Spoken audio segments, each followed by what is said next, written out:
Tickets neighbors, get ready for the first time to the shores of the Federation. William McDowell is coming. Come on, let's sing it together.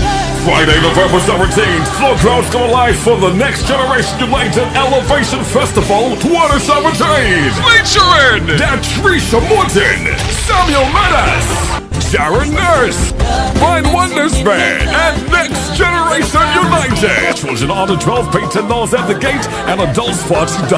Get your tickets right now. Elevation Festival 2017. The length of time to resolve the land relocation issue with the New Birth Gospel Tabernacle Church is unfair to the church. That is the view expressed by the leadership of the church at a press conference Sunday morning to update the public on the land relocation issue it has with the government, spanning over 7 months. The church was forced to relocate after the Planning and Development Unit halted its expansion plans late last year because of complaints from residents in the Cabbage Tree housing area of Keon, where the church was originally located. The government was to reallocate another piece of land as a swap for the church to replace the one it had in Cabbage Tree. The issue first came to the public early this year after pastor of the church, Bishop Cyprian Williams, camped out in front of government headquarters for 3 days, pending a response from the government. That action was followed by meetings between legal representatives of the church and the pertinent government authorities that indicated that the land will be allocated to the church. Both parties were in negotiations. But 7 months later, according to the church, there are still some unclear matters as it pertains to compensation to the church for costs incurred during the relocation. Minister Orville Liddy of New Birth said the church has incurred a bill of $52,000 since the relocation, which includes, among other costs, leasing of private land where the church currently meets. We have amassed a total of $52,000. Believe it or not, amassed a total of $52,000 just for being here. We're talking about rent. We have to rent the land. We had to clear the land. We had to deal with the electricity and the water and building materials just to enhance, and also tents. All right, we had to rent tents during the time the hurricane. You had the aftermath of the hurricane, and we could not have put up the tent because, you know, it would have been unclear. The church has been allocated a land in Cunningham Estate in the Keys area. Currently, New Birth meets on a private leased land close to that site. Bishop Williams told the media and members of the congregation that the length of time that elapsed to fully resolve this issue is unfair to the church.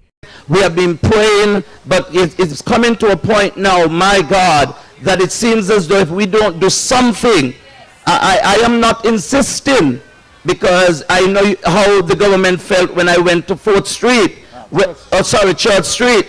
If this has to come to the point, it's gonna be close to 600, 700 plus will be coming down to Church Street, because this is not good.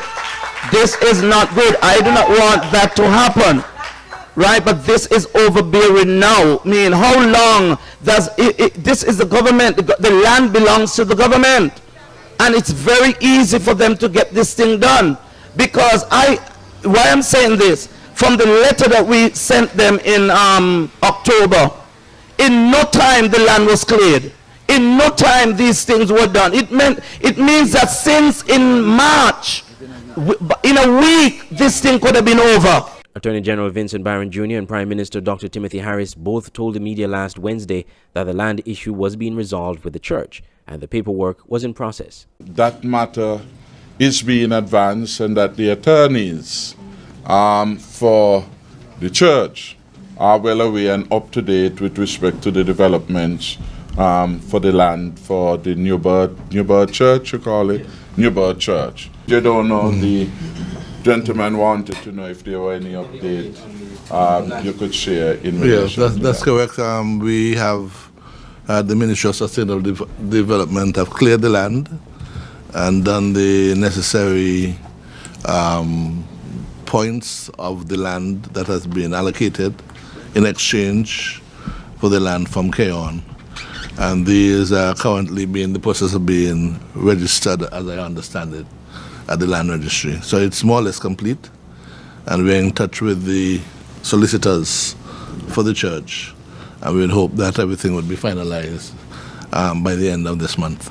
A letter dated October 20th, 2017 from the government to the legal representatives of the church requested more time to complete the paperwork, setting a deadline for November 30th, 2017. Bishop Williams hopes the matter will be fully resolved by that time. The bishop said the church is not holding the government ransom and is willing to negotiate to have the matter fully resolved. Andre Huey, SKN Newsline.